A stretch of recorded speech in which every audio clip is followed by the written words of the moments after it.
자, 오늘은 다윗이 점점 강성하여 가니라라는 제목인데요. 제가 설교 제목을 잘 짓는 사람은 아닌 것 같아요. 제 생각에. 근데 오늘 설교 제목은 괜찮은 것 같습니다. 본문 10절 끝에 나와 있는 말씀 갖다 붙인 건데요. 왜 이 설교 제목이 제 생각에 괜찮은 제목 같냐면 오늘 본문이 말씀하려고 하는 것이 정확히 이거이기 때문입니다. 다윗이 어떻게 점점 더 강성하여 가는지를 지금 본문이 세 가지를 통해서 말씀하고 있는 건데요. 첫째는 다윗이 여부스 사람들이 살고 있었던 예루살렘이라는 아주 귀한 성을 성공적으로 정복했다는 이야기고요. 두 번째로는 두로라는 나라의 왕 히람이라는 사람이 다윗이 왕이 된 것을 축하해 주기 위해서 왕궁 지어주겠다고 당시 최고의 기술자들하고 백향목, 최고의 재료들을 보내왔다는 이야기입니다. 그리고 세 번째는 다윗에게서 더 많은 아들들이 태어나고 있다, 번성하고 있다, 이런 이야기입니다. 이 세 가지 이야기들을 통해서 다윗이 점점 더 강해지고 있다. 이 말씀을 지금 성경이 하고 싶은 겁니다.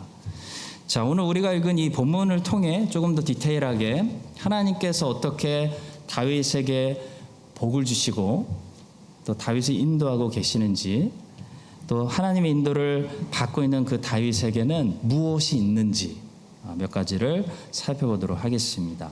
첫째로 하나님께서는 다윗을 한 방에 강하게 하시지 않고 점점 강하게 하셨다는 사실을 주목합니다. 본문 10절의 말씀입니다.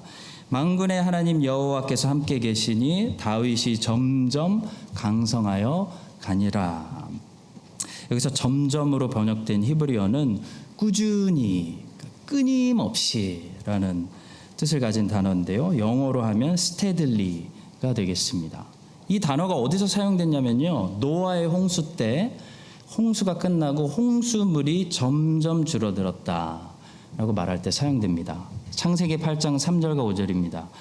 물이 땅에서 물러가고 점점 물러가서 150일 후에 줄어들고 물이 점점 줄어들어 열째 달 곧 그 달 초하룻날에 산들의 봉우리가 보였더라. 노아의 홍수 때 이제 홍수가 끝나고 물이 쫙 하면서 한 방에 사라진 것이 아니고요. 거기 150일 후에 줄어들고 이런 말이 있죠. 물이 꾸준히 줄어들었다라는 말이에요. 그래서 노아에게 무엇이 요구되었냐면 두 가지가 요구되었는데, 하나는 믿음하고 하나는 인내입니다. 믿음이 필요했어요. 약속대로 홍수가 그쳤구나. 우리는 여기서 이렇게 물 위에 떠돌다가 죽지 않겠구나. 지금 눈에 잘 안 보여도, 물이 줄어드는 게 안 느껴져도 하나님 약속대로 물이 줄어들고 있구나라는 믿음이 필요하고요. 그 하나님의 시간을 기다리는, 방주의 뚜껑을 열 때까지 그날을 기다리는 인내가 필요했다는 거예요. 근데 다윗의 성장, 여러분과 저의 성장도 이런 식으로 진행된다는 거예요. 눈에 잘 안 보입니다. 하나님이 다윗을 한 방에 강하게 세우시는 것이 아니고 하나님이 다윗을 꾸준히 성장시켜서 점점 더 다윗이 강해졌다, 이런 말씀입니다. 성도 여러분, 하나님이 우리 교회를 성장시킬 때도 마찬가지고 우리를 개인적으로 성숙하게 하실 때도 마찬가지입니다. 우리는 한 방에 뜨지 않습니다. 한 방에 뜨려고 하지 마십시오. 한 방에 떴다가 추락하는 사람들은 어디 나오죠? 뉴스에 나와요. 뉴스에 나와요. 굉장히 위험한 인생들이에요. 우리는 뉴스에 나오는 사람들이 아니라 점점 더 강해져서 소문나는, 향기나는 그런 사람들이 돼야겠습니다. 교회는 꾸준히 성장할 때 제일 건강하게 성장해요. 그리고 꾸준히 우리가 하나님의 백성들은 성화될 때 열매가 맛이 달콤한 그런 열매가 되는 것입니다. 출애굽기를 보시면 하나님께서 그 광야에서 그 자기 백성 어떻게 인도하시는지, 그 인도하시는 방법이 나오죠.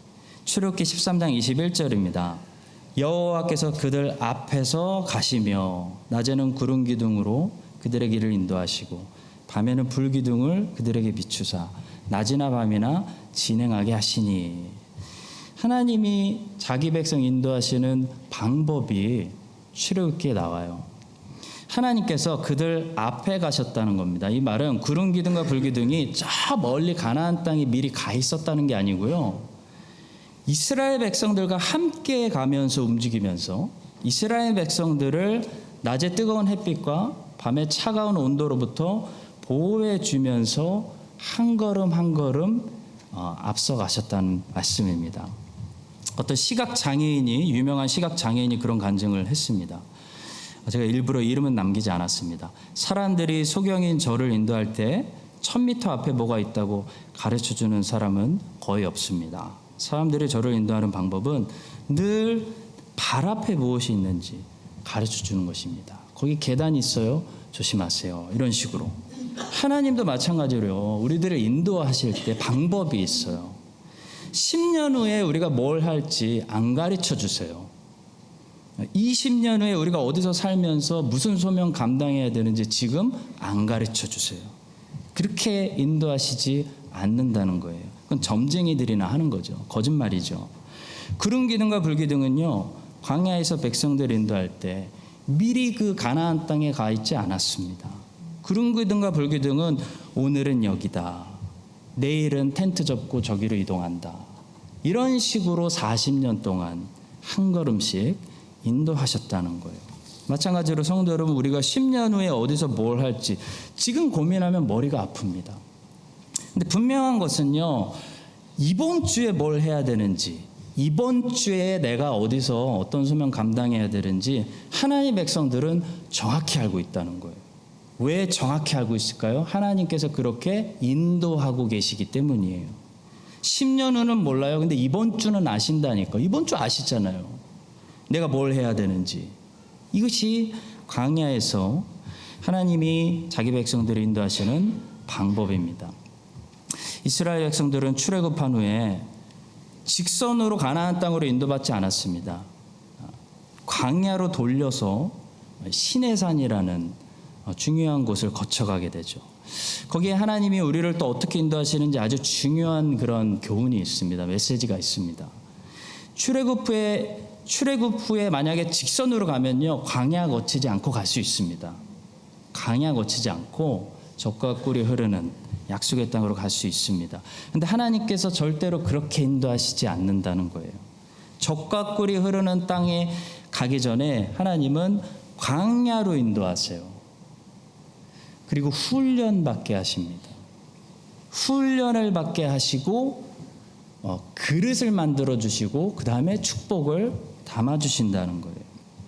하나님이 훈련을 먼저 받게 하시고 축복을 주시는 이유가 있습니다. 하나님이 우리를 골탕 먹이려고 하는 게 아니고요. 하나님이 훈련 받게 하시고 축복을 주시는 이유는요, 훈련 먼저 안 받으면 축복 주셔도 그 축복을 누리지 못하기 때문이에요. 받지를 못하기 때문이에요. 훈련 받지 않고 이스라엘 백성들이 직선으로 가나안 땅에 들어가면요, 거기 땅이 아무리 젖과 꿀이 흘러도 그 축복으로 누리지 못하고 뭐합니까? 거기서 우상 숭배해요. 거기서 부패해버립니다. 무너지는 거예요. 우리가 훈련되지 않으면 축복을 주셔도 축복을 누리지 못하기 때문에 하나님께서는 우리를 직선으로 축복으로 인도하시지 않고 광야로 돌려서 시내산에서 광야에서 훈련을 하신다는 겁니다. 그래서 이스라엘 백성들은 광야로 들어갑니다. 광야에서 첫 번째 뭘 만나죠? 홍해를 만나요. 홍해를 건너죠. 기적을 체험해야 되는 거예요. 하나님의 강하신 팔을 내 인생에 체험해야 되는 거예요. 맛보아야 되는 겁니다. 하나님이 하시면 불가능한 게 없구나, 길이 없는데 길이 생기는구나를 이스라엘은 경험해야 돼요. 또 광야에서 뭐합니까? 만나를 먹습니다. 반석에서 나오는 물을 마십니다. 그러면서 모든 공급이 하나님으로부터 온다는 것을 경험하는 거예요. 그리고 전쟁도 하게 됩니다. 아말렉하고 붙었는데 전쟁을 한 번도 해본 적이 없는 노예였던 사람들이 어떻게 전쟁에 매우 익숙한 사람들을 이기겠습니까? 무슨 방법으로 이기죠? 모세가 산 위에서 기도함으로 이겨요. 여러분, 우린 광야에서 기도로 된다는 것을 훈련받는 거예요. 기도하니까 되는구나. 이거를 경험해 봐야 된다는 거예요. 이 광야 훈련이에요. 그리고 시내산에 도착해서 3가지를 주십니다. 말씀을 받고 성막을 짓고 군대를 조직하죠. 평생 주의 말씀을 붙들고 살아야 된다는 중요한 사실을 배우는 것이고요. 주님께서 성령으로 우리 몸을 이제 성전 삼아서 함께 하시기 때문에 늘 레위기의 말씀처럼 거룩해야 된다는 것을 배우는 것이고요. 이 오합지졸이었던 이 노예들이 갑자기 지파별로 조직이 되면서 행군하고 또 텐트 치고 하면서 조직 생활을 배우게 됩니다. 질서를 배우고 관계 맺는 거 배우고 단체 생활 시작하는 거예요. 마찬가지로 우리는 이 땅에서 교회라는 하나님의 군대의 조직이 돼서 단체 생활하는 훈련을 받게 됩니다. 내 몸만 내 몸이 아니구나. 나만 위해서 기도하면 안 되는구나. 나만 잘 된다고 되는 게 아니구나. 우리 교회가 다 같이 잘 돼야 되는구나. 우리 가족이 다 잘 돼야 되는구나.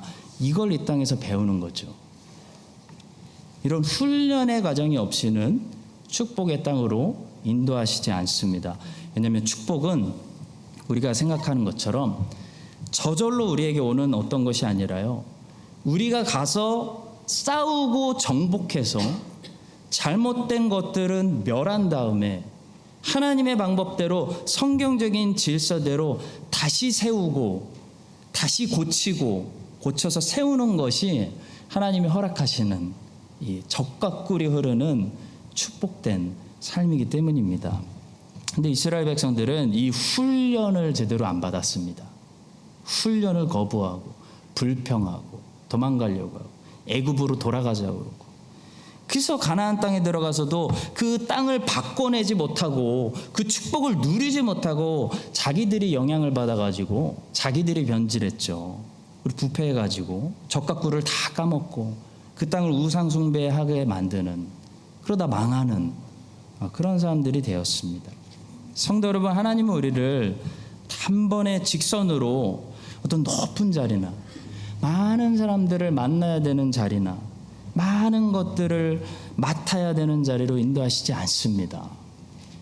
하나님은 우리를 먼저 광야로 돌려서 훈련받게 하십니다. 이 훈련을 잘 받은 사람만이 다윗이 훈련 잘 받은 사람이죠. 다윗처럼 하나님이 높이 올리시고 많은 사람들 맡겨주시고 젖과 꿀이 흐르는 약속의 땅으로 인도하셔도 그 땅에 들어가서 하나님의 뜻이 아닌 것들은 다 무너뜨리고 하나님 말씀대로 하나님의 나라를 건축하고 세우는 사람이 되는 것이지, 훈련받지 못하면요, 하나님이 축복의 땅으로 인도하셔도 거기 가서 부패한다는 거예요. 그 돈과 권력과 명예와 인기의 무게를 사람이 이기지 못하고 거기 눌려 무너지게 된다는 것입니다. 다윗은 광야를 거쳤어요. 우리가 주일날 계속 살펴봤잖아요. 다윗은 광야를 거쳐서 기도를 배우고 공급하시는 하나님을 배우고 기적을 체험하고 하면서 오늘날 이 예루살렘의 왕 자리까지 온 것입니다. 여러분, 이 사실을 기억하시고요. 하나님께서 우리를 훈련으로 인도하실 때 그 훈련을 이스라엘처럼 거부하고 애굽으로 돌아가자, 애굽에 살 때가 좋았어 라고 하지 마시고요. 하나님께서 우리를 한 걸음 한 걸음 이 축복의 땅으로 인도하실 때 여러분과 제가 계속해서 잘 인내하면서 너무 멀리 보지 마시고요. 하루하루 한 주 한 주 잘 따라갈 수 있게 되기를 올해도 우리를 인도하고 계시는 예수님의 이름으로 간절히 축복합니다. 자, 두 번째로 다윗이 이렇게 오늘날 복 누리는 사람이 될 수 있었던 것은요, 그가 하나님만 의지하고 살았기 때문입니다. 본문에 보시면 다윗이 이제 예루살렘 쳐들어가려고 하는데요, 거기 살고 있던 여부수 사람들이 다윗을 조롱하는 그런 좀 웃기는 이야기가 나옵니다. 본문 6절을 보시겠습니다. 왕과 그의 부하들이 예루살렘으로 가서 그 땅 주민 여부수 사람을 치려하매 그 사람들이 다윗에게 이르되 내가 결코 이리로 들어오지 못하리라. 맹인과 다리 저는 자라도 너를 물리치리라. 굳이 여부수 사람들이 다윗을 조롱하고 놀렸다는, 어떻게 보면 별로 중요하지 않은 이야기를 성령께서 성경에 기록한 이유가 있습니다. 6절 끝에 보시면 이런 부연 설명이 나옵니다. 그들 생각에는 다윗이 이리로 들어오지 못하리라. 그러니까 성령께서 이 여부수 사람들이 그때 어떤 생각을 가지고 있었는지 우리에게 말씀해 주기를 원하시는 거예요. 여부수 사람들이 그만큼 자기들의 그 예루살렘 환경을 철저하게 신뢰하고 의지하고 있었다는 것을 지금 우리에게 말해주고 싶으신 거예요. 여부수 사람들이 다윗에게, 야, 너 정도면 우리는 다리 저는 사람들 세워놓고 맹인들만 세워놔도 이 성 충분히 지킬 수 있어 라고 말할 정도로 여부수 사람들은요, 예루살렘이라는 이 특별한 성을 아주 철저하게 의지하고 아주 이게 나를 지켜준다 라고 믿고 있었다는 거예요. 실제로 예루살렘 성은 높이 있는 정복하기 어려운 성으로 유명했습니다. 환경적으로 최상의 조건을 가지고 있었어요. 경제도 잘 돌아가고 안전하고 보장 그런 거 잘 돼 있고 그런 땅이었어요. 그래서 여부수 사람들은, 야, 이 성에 살면 내 인생 안전해, 자기들의 환경을 믿고 있었다는 거죠. 다윗은 근데 어떤 사람이었습니까? 환경을 믿고 그런 환경이 자기를 지켜준다고 생각한 사람이 아니었습니다. 다윗은 여호와께서 나의 방패시오, 여호와께서 내 반석이시오, 요새이십니다 라고 고백한, 하나님을 의지하는 그런 사람이었죠. 성도 여러분, 다윗처럼 훈련을 잘 마치고 하나님이 넓게 쓰시는, 그래서 많은 사람들을 이 사람 낚는 어부가 되려면요, 하나님만 의지해야 됩니다. 하나님만 의지하고 사람들이 나를 지켜주는 것도 아니고 좋은 환경이 나를 지켜주는 것도 아니고 예루살렘이, 뉴질랜드가 나를 지켜주는 것이 아니고 하나님이 나를 지켜주십니다 라는, 나는 하나님만 의지하고 나아갑니다 라는 믿음이 있어야 된다는 거예요. 애굽이라는 나라에는 나일강이 있었습니다. 그러니까 애굽 사람들은 어떻게 하면 저 나일강을 끌어다 쓸까 그것만 생각하고 자꾸 나일강만 쳐다보게 돼 있어요. 애굽이라는 나라는 모든 것이 이 나일강 중심으로 사고방식이 도는 겁니다. 근데 가나안 땅은 나일강이 없습니다. 하나님이 비를 주셔야 농사가 되는 땅이에요. 그러니까 가나안 땅에 사는 사람들은 어떻게 해서든 하늘을 바라보게 되어 있습니다. 땅 자체가. 그것이 잘못이 돼서 바알에게 제사를 드리고 아세라에게 제사를 드릴 망정, 가나안 땅에서는요, 하늘이 비를 내려줘야 농사가 되기 때문에 제사가 발전될 수밖에 없는 거예요. 이스라엘 사람들이 가나안 땅에 살면 여호와 하나님을 바라보고 살 수밖에 없어요. 하나님을 좀 잊어버리고 살고 싶어도요, 하나님으로부터 멀리 떠나고 싶어도 못 떠나요. 왜냐하면 비를 주셔야 농사가 돼요. 이번에 멜번 한인교회를 제가 15년 만에 방문했습니다. 본당은 그대로 있고 교육관 쪽을 완전히 새롭게 이렇게 레노베이션을 했더라고요. 우리와 상황이 정반대더라고요. 그래서 어떻게 하셨어요? 아주 잘하셨네요. 물어보니까 교단이 돈이 너무 많아가지고 교단에서 다 해줬대요. 본당은 비가 새가지고 바가지를 갖다가 놓으셨더라고요. 근데 교육관은 각 부서가 예배실 따로 있고 선생님들 회의실 따로 있을 정도로 너무 잘 해놨어요. 그래서 참 감사하다. 그 교단에서 다 해줬대요. 그 교단을 제가 잘 알아요. 제가 잘 아는데 왜 그 교단이 돈이 많냐면요, 옛날에 호주가, 뉴질랜드도 마찬가지로 이 기독교가 엄청 부흥했던 나라예요. 그때 교회들이 엄청 많았습니다. 코너마다, 스트리트마다 교회들이 있었어요. 큰 옛날 교회들. 그래서 지금도 멜번 빅토리아주에만, 호주 전체 말고 그 빅토리아주에만 그 교단이 가지고 있는 건물이 300개가 넘는데요. 근데 건물 하나에 이 멜번의 집값이 올라서 밀리언이 넘는 거예요. 그러니까 교단이 돈이 많겠죠.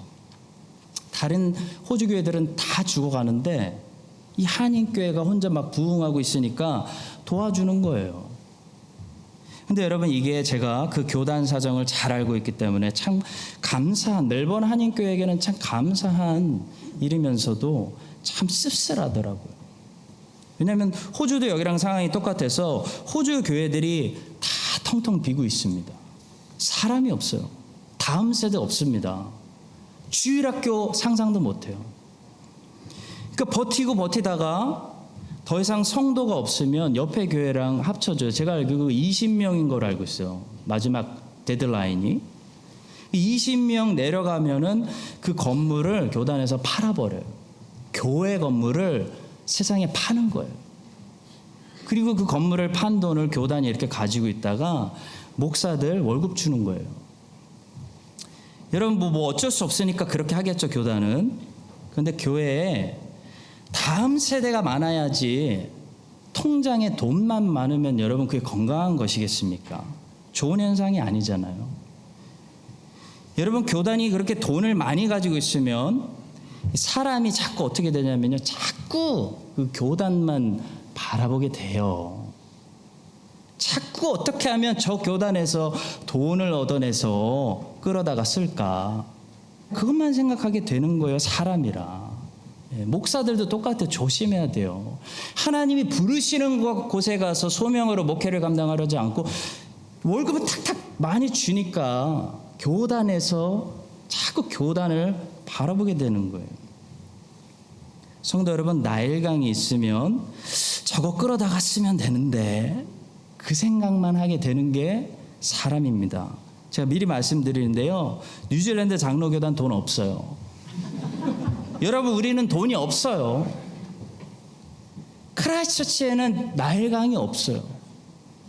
그러면 여러분, 우리 어떤 방식으로 우리가 살아가라고 부르심을 받은 거예요? 기도하라는 거예요. 기도. 하나님을 부르시라는 거예요. 크라이스트처치 한인장로교회는 나일강을 가지고 있지 않기 때문에 하나님께서, 아버지께서 필요한 것들을 그때 채워달라고, 하나님만 의지하고 하나님만 바라보고 너희들은 살라는 것입니다. 그것이 크라이스트처치의 삶의 방식이고, 저는 이것이 축복된 삶이라고 생각합니다. 하나님의 은혜예요, 은혜. 에드워드 모토라는 분이 계셨습니다. 이분이 가구 공장에서 평생 일하셨는데 이분 소원이 조그맣더라도 자기 가구점 하나를 운영하는 게 소원이었어요. 그러다가 마침내 작은 가구점 하나를 운영하게 되었습니다. 그분은 인생이 괴롭고 힘들 때마다 그 뒷산에 올라가서 그 뒷산에 큰 반석이 있었대요. 그 반석 위에서 하나님 붙잡고 부르짖은 거예요. 하나님 도와주세요. 나 좀 도와주세요. 나는 하나님밖에 없어요. 기도하고 사셨어요. 괴롭고 힘들 때마다 그 반석 위에 올라가서 하나님, 나 좀 도와주세요. 하나님이 내 반석입니다. 나는 하나님밖에 의지할 데가 없어요. 라고 기도하셨던 그분이 55세에 부르심을 받고 침례교 목사님이 돼서 목회를 하시고 살다가 지은 찬송가가 오늘 우리가 부른 찬송가 448장, 이 몸의 소망 무언가라는 찬송이었습니다. 이분이 작사하셨어요. 주 나의 반석이시니 그 위에 내가 서리라. 제가 노래는 하지 않겠습니다. 성도 여러분, 여부수 사람들은 예루살렘을 의지하고 살았어요. 근데 다윗은 이렇게 고백해요. 여호와가 내 반석이시요 내 요새시요 나를 모든 트러블에서 건지시는 이시요 나의 하나님이시요 내가 그 안에 피할 나의 바위시요 내 방패시요 내 구원의 뿌리시요 내 산성이십니다. 여러분, 무엇을 의지하고 살고 있습니까? 여러분과 제가 다윗처럼 이 좋은 복지국가 뉴질랜드 환경 의지하는 것이 아니고요, 좋지 않은 환경 속에 살더라도 나를 보호하시고 나에게 쓸 것을 공급하시며 내 인생을 향해 목적과 계획을 가지고 내 인생을 쓰시는 그 하나님을 우리의 영원한 반석으로 삼고 올해도 이 크라이스트처치에서 저와 함께 이 나그네의 길을 잘 지금처럼 행군해 나아가시는 성도 여러분들 되시기를 예수님의 이름으로 간절히 축복합니다. 마지막 세 번째입니다. 다윗은 인내했기 때문에 마침내 하나님이 예비하신 이 오늘 이렇게 영광스러운 옆에 나라 왕이 왕궁 지어주겠다고 조공 갖다 바치는 이런 자리에 도달했다는 사실입니다. 본문 12절에 보시면 이런 말씀이 있습니다. 다윗이 여호와께서 자기를 세우사 이스라엘 왕으로 삼으신 것과 그의 백성 이스라엘을 위하여 그 나라를 높이신 것을 알았더라. 자, 이 말씀이 여기에 기록된 목적과 이 말씀이 지금 말하고자 하는 의도가 있습니다. 이 말씀은 다윗이 이제 와서야 자기가 왕된 것을 지식적으로 알았다는 말이 당연히 아닙니다. 다윗은 사무엘이 기름 부었을 때 이미 자기가 왕될 거 알았습니다. 그러니까 12절의 말씀이 굳이 여기 있어야 되는 이유는요, 다윗이 이제 와서 자기가 이스라엘 왕 되었다는 거 알았다는 뜻이 아니고요, 다윗이 이제야 자기가 이스라엘의 왕이 되고 하나님이 이 나라를 높여주셨다는 사실을 느끼기 시작했다는 거예요. 한국말로 실감난다고 하죠. 다윗이 이제 실감났다, 이 얘기예요. 11절에 보면 두로 왕이 사람들을 보냅니다. 백향목, 당시 최고 비싼 재료예요. 재료를 보내고 최고 기술자를 보내서 왕궁 지어주겠다고. 좋게 얘기하면 선물이고 나쁘게 얘기하면 다윗이 너무 잘 나가니까 뇌물 바치는 거죠. 우리 좀 잘 봐주세요. 그런 말이에요. 이걸 받고 다윗이 느끼기 시작했다, 느껴지기 시작했다는 거예요. 아, 하나님이 나를 진짜 이 나라의 왕으로 삼으시고 이 나라를 하나님이 열방 중에 높여주셨구나. 중요한 것은 다윗은 이미 훨씬 전에 왕으로 기름 부음 받았다는 사실입니다. 그런데 다윗이 정말 그 자기가 왕이 되었다는 것이 이렇게 느껴질 때는, 느껴지기까지는 오랜 세월이 걸렸다는 거예요. 오랜 세월이 걸렸고 많은 고난을 통과하고 오랫동안 기다리고 인내했다는 것입니다. 요셉도 그랬죠. 요셉은 이미 어린 나이에 꿈을 꿨습니다. 하나님의 작정하심과 계획하심이 요셉에게 그냥 팍 계시된 거예요. 근데 그 꿈이 요셉에게 현실이 되기까지 요셉이 그 긴 세월 동안 뭘 합니까? 고생하고 인내하고 참고 순종하고 또 순종합니다. 성도 여러분, 인내하지 못하시면요, 아무리 좋은 꿈을 꿔도 꿈이 현실화되지 않습니다. 인내하지 못하시면 아무리 기름 부음을 받았어도 그것이 이루어지지 않습니다. 하나님의 꿈과 계획은 우리의 인내를 통해서, 크라이스트 찬이 장로교의 인내를 통해서 오늘도 성취와 완성으로 가고 있다는 거예요. 그래서 힘드시더라도 포기하시지 마시고 다 함께 인내해야 합니다. 야고보서 1장 3절에 보시면 이런 말씀으로 우리를 위로하십니다. 이는 너희 믿음의 시련이 인내를 만들어내는 줄 너희가 알미라. 여기서 시련이라는 단어는요, 헬라어로 도키미온, 도키모스라는 단어인데요, 이 단어가 언제 사용되는 단어냐면 도공들이 도자기를 굴 때 불에 집어넣고 구운 다음에 흠이 있는 것들은 그 자리에서 깨뜨리고 흠이 없이 잘 구워진 것들은 도키모스, 합격이라고 외칠 때 사용하던 단어라고 해요. 이 도키모스라는 단어가 베드로전서 1장 7절에서는 연단이라는 단어로 바뀌면서 다음과 같이 사용됩니다. 너희 믿음의 확실함은 불로 연단하여도 없어질 금보다 더 귀하여 예수 그리스도께서 나타나실 때에 칭찬과 영광과 존귀를 얻게 할 것이니라. 성도 여러분, 만약에 불로 연단했을 때 거기서 사라지면 그건 불순물이지 금이 아닙니다. 진짜 금은 불 속에서 사라지는 것이 아니라 오히려 불 속에서 순수해집니다. 그래서 순금이라고 하죠. 믿음도 마찬가지예요. 진짜 믿음은요, 시련과 고난과 시험 속에서 소멸되는 것이 아니고 낙심하는 것이 아니고요, 오히려 그것이 진짜라는 것이 드러나는 것이에요. 요셉처럼, 다윗처럼. 만약에 시련 때문에 믿음이 사라지면 그건 뭐예요? 그건 금이 아니라 그 불순물이었다라는 거예요. 그 믿음이 아니라 가짜였다는 거예요. 겉으로 보기에는 도금 처리돼 가지고 금처럼 보이는데 불 속에 들어가니까 사라졌다. 그럼 그건 금이 아닙니다. 금이 아니니까 사라지는 거예요.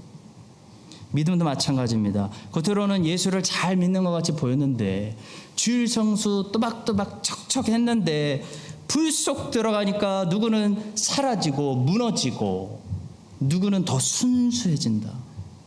불순물이 사라진다. 어떤 차이입니까? 진짜와 가짜 믿음이 시련 속에서 테스팅 되는 겁니다. 그러니까 여러분, 시련 당할 때 만약에 진짜 믿음을 가지고 있는 요셉 아니면 다윗 같은 하나님의 자녀들은, 여러분과 저는 우리가 진짜 하나님의 자녀라면 시험 당할 때 항상 무엇을 드러내겠어요? 무엇이 우리 안에서 나오겠어요? 바로 인내가 나오는 거예요. 인내가 시험 당할 때 나오는 거예요. 진짜 하나님의 자녀이기 때문에. 만약에 믿음이 있는 줄 알았는데 시련 당하니까 인내하지 못하고 포기해버리고 때려치고 이민 가고 주저앉아 버린다. 그럼 뭐예요? 인내가 전혀 없다. 시련 타고 오니까 인내 전혀 없다. 그럼 뭐예요? 그거 진짜가 아니라는 거예요. 사울이 우리가 살펴본 대로 처음에는 잘했습니다. 충성하는 것처럼 보이고 그 정도면 열정도 대단했어요. 그 정도 리더십이면 대단한 사람입니다. 여러분, 근데 사울이 뭘 못했죠? 사울이 어디서 넘어지죠? 인내하지를 못하잖아요.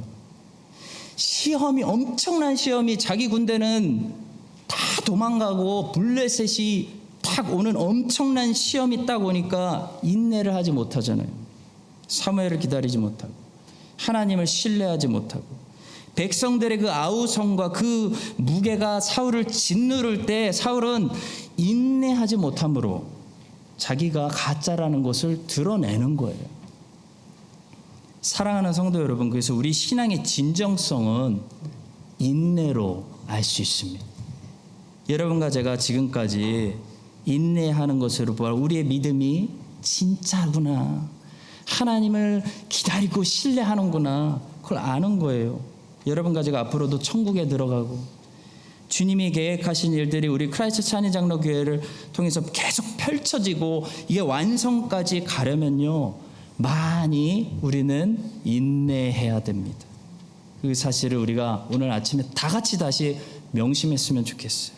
이번 한 주도 올해도 주님 바라보면서 함께 인내해서 불 속에서 사라지는 것이 아니라 오히려 더 순수해지는 그런 다윗과 같은 승리하는 인생들이 되시기를 예수님의 이름으로 간절히 축원합니다.